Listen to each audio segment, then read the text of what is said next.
یہ صدا حریت جموں کشمیر ہے، پیش خدمت ہے خصوصی اپڈیٹ۔ بھارت کے غیر قانونی زیر قبضہ جموں کشمیر میں کل جماعتی حریت کانفرنس کے ورکنگ وائس چیئرمین گلام احمد گلزار نے مقبوضہ علاقے کی بگڑتی ہوئی سیاسی، معاشی اور انسانی حقوق کی صورتحال اور بھارت کی طرف سے علاقے میں آبادی کے تناسب میں تبدیلی کی مذموم کوششوں پر شدید تشویش کا اظہار کیا ہے۔ انہوں نے کہا کہ مقبوضہ جموں کشمیر کے محکوم لوگوں کا محاصرہ کر لیا گیا ہے اور قریباً 10 لاکھ بھارتی فورسز اہلکاروں کی موجودگی میں ان کی شہری آزادی ایک خواب بن کر رہ گئی ہے۔ تحریک کشمیر برطانیہ کی کال پر کشمیری اور پاکستانی تارکین وطن نے شہدائے حول اور دیگر شہدائے کشمیر کو خراج عقیدت پیش کرنے کے لیے برطانیہ بھر کے مختلف شہروں میں ڈیجیٹل مہم چلائی اور دیگر پروگراموں کا انعقاد کیا۔ ڈیجیٹل مہم کا آغاز لندن میں بھارتی ہائی کمیشن کے باہر کیا گیا اور مظاہرین نے اس موقع پہ مقبوضہ جموں کشمیر میں بھارتی نوآبادیاتی سلسلہ ختم کرو، آبادی کے تناسب میں تبدیلی کا سلسلہ بند کرو، پریس کا گلا گھونٹنا بند کرو، تمام سیاسی نظر بندوں کو رہا کرو اور کشمیر میں جنگی جرائم پر بھارت سے جواب طلب کرو جیسے نعرے لگائے۔ پاسبان حریت جموں کشمیر کے زیر اہتمام آزاد جموں کشمیر کے ضلع نیلم کے ہیڈ کوارٹر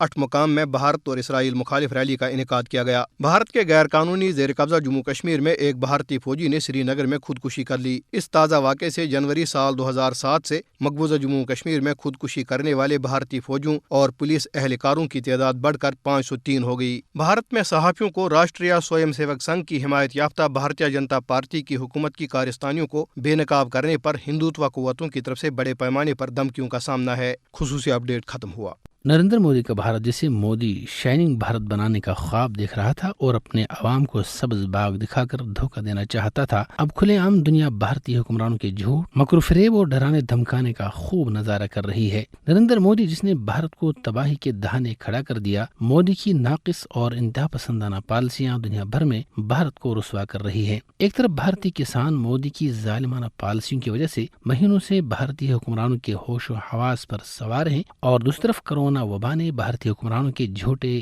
دعووں کا پول اس طرح کھول دیا کہ دنیا جہاں سے بھارت کی رسوائی کے قصے زبان زد عام ہیں۔ کرونا وبا سے مرنے والوں کی دریاؤں میں تیرتی لاشوں اور صحراؤں میں جلانے کے بجائے دفن ہونے والے ہندوؤں کی قبریں نریندر مودی کا تعاقب کر رہی ہیں کہ نریندر مودی حکومت ایسی پوسٹس کو سوشل میڈیا سے ہٹانے کے لیے ڈرانے دھمکانے کا ہتھیار استعمال کر رہی ہے۔ صحافی حضرات و خواتین، اس حوالے سے بھارت میں بالعموم اور بھارت کے زیر قبضہ مقبوضہ جموں کشمیر میں بالخصوص بھارتی حکمرانوں اور ان کے انتہا پسند غنڈوں کے نشانے پر ہیں، جو نہیں چاہتے کہ بھارت کا ظلم اور جھوٹ منظر عام پر آئے اور بھارت کا بدنما چہرہ نمایاں ہو کر دنیا کے سامنے آئے۔ ان حالات میں بھارتی صحافیوں کو بھارتی حکمرانوں اور بھارتی انتہا پسند ہندو غنڈوں سے تحفظ کے لیے عالمی میڈیا کو اپنی ذمہ داری کو ادا کرنا چاہیے، تاکہ بھارتی اور کشمیری صحافی آزادانہ طور پر اپنی ذمہ داریوں کو ادا کر سکیں۔